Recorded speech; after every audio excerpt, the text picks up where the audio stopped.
কবিগুরু রবীন্দ্রনাথ ঠাকুরের লেখা পোস্টমাস্টার গল্পটি সহজ ভাষায় পুরোটা বলার চেষ্টা করছি, ভুল ত্রুটি মার্জনা করবেন। একটি অজ পল্লী গ্রামে একটি ছোট্ট পোস্ট অফিস।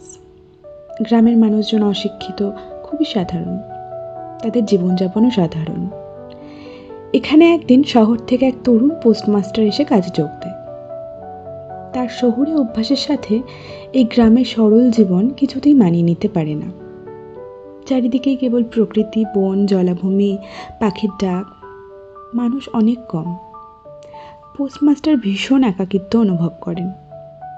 এই একাকিত্ব কাটাতে সে গ্রামের এক অনাথ মেয়ে রতনের সাথে আলাপ জমায়। রতন প্রতিদিন পোস্টমাস্টারের বাড়িতে আসে, তার জন্য রান্না করে, গল্প করে, ছোটোখাটো কাজে তাকে সাহায্য করে। রতন পোস্টমাস্টারকে খুব আপন মনে করতে শুরু করে, যেন ভাইয়ের মতো স্নেহ করতে থাকে। আর পোস্টমাস্টারও রতনের সঙ্গে গল্প করে তার একাকিত্ব ভুলতে চেষ্টা করে। পোস্টমাস্টার মাঝে মাঝে রতনকে পড়াতে চেষ্টা করে, নতুন নতুন অক্ষর শেখায়। রতন খুব আগ্রহ নিয়ে শেখে, মনে মনে ভাবে তার জীবনের এক নতুন সম্পর্ক শুরু হয়েছে, একজন আপন পেয়েছে সে।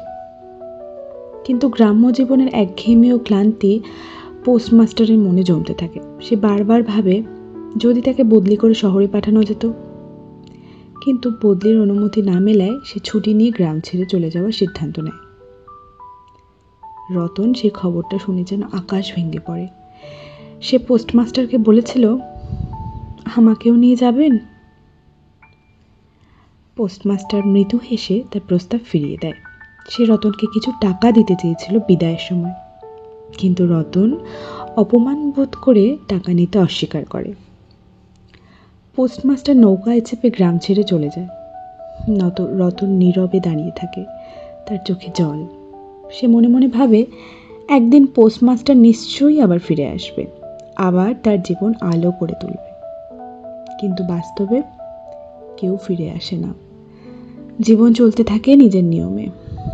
গল্পের শেষ লাইনে রবীন্দ্রনাথ বলেন, আমরা বাস্তব জীবনে যুক্তির অমান্য করিয়া সুখ পাইতে পারি না, কিন্তু কল্পনায় সুখের আশ্রয় লইয়া থাকি।